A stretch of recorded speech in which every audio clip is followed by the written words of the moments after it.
पांचजन्य हर्षिकेशो देवदत्त धनंजय पौंड्रदध्मो महाशंखं भीमकर्मो वक्रोदरम्।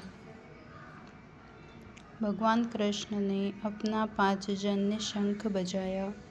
अर्जुन ने देवदत्त शंख तथा अति भोजी एवं अति मानवीय कार्य करने वाले भीम ने पौंड्र नामक भयंकर शंख बजाया।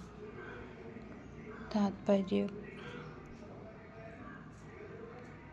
इस श्लोक में भगवान कृष्ण को हर्षिकेश कहा गया है क्योंकि वे ही समस्त इंद्रियों के स्वामी हैं।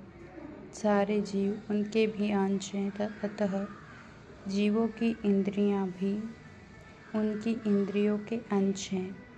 चूँकि निर्विशेषवादी जीवों की इंद्रियों का कारण बताने में असमर्थ हैं, इसीलिए वे जीवों को इंद्रिय रहित या निर्विशेष कहने के लिए उत्सुक रहते हैं।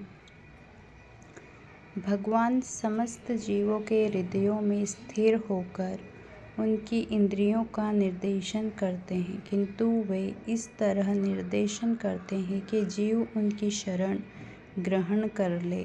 और विशुद्ध भक्ति की इंद्रियों का तो वे प्रत्यक्ष निर्देशन करते हैं। यहाँ कुरुक्षेत्र की युद्ध भूमि में भगवान कृष्ण अर्जुन की दिव्य इंद्रियों का निर्देशन करते हैं, इसीलिए उनको हर्षिकेश कहा गया है।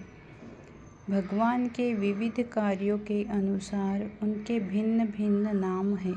उदाहरणार्थ, इनका एक नाम मधुसूदन है क्योंकि उन्होंने मधु नाम के असुर को मारा था। वे गौओं तथा इंद्रियों को आनंद देने के कारण गोविंद कहलाते हैं।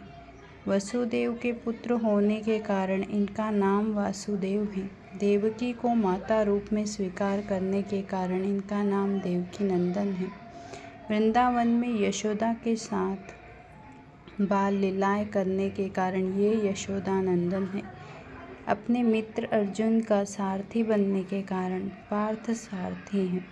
इसी प्रकार उनका एक नाम हर्षिकेश है क्योंकि उन्होंने कुरुक्षेत्र के युद्ध स्थल में अर्जुन का निर्देशन किया। इस श्लोक में अर्जुन को धनंजय कहा गया है क्योंकि जब इनके बड़े भाई को विभिन्न यज्ञ संपन्न करने के लिए धन की आवश्यकता हुई थी तो उसे प्राप्त करने में इन्होंने सहायता की थी। इसी प्रकार भीम वक्रोदर कहलाते हैं क्योंकि जैसे वे अधिक खाते हैं उसी प्रकार वे अति मानवीय कार्य करने वाले हैं। जैसे हिडिंबासुर का वध, अतः पांडवों के पक्ष में श्री कृष्ण इत्यादि विभिन्न व्यक्तियों द्वारा विशेष प्रकार के शंखों का बजाया जाना युद्ध करने वाले सैनिकों के लिए अत्यंत प्रेरणाप्रद था। विपक्ष में ऐसा कुछ न था। न तो परम निर्देशक भगवान कृष्ण थे, न ही भाग्य की देवी श्री थी। अतः युद्ध में उनकी पराजय पूर्व निश्चित थी। शंखों की ध्वनि मानो यही संदेश दे रही थी।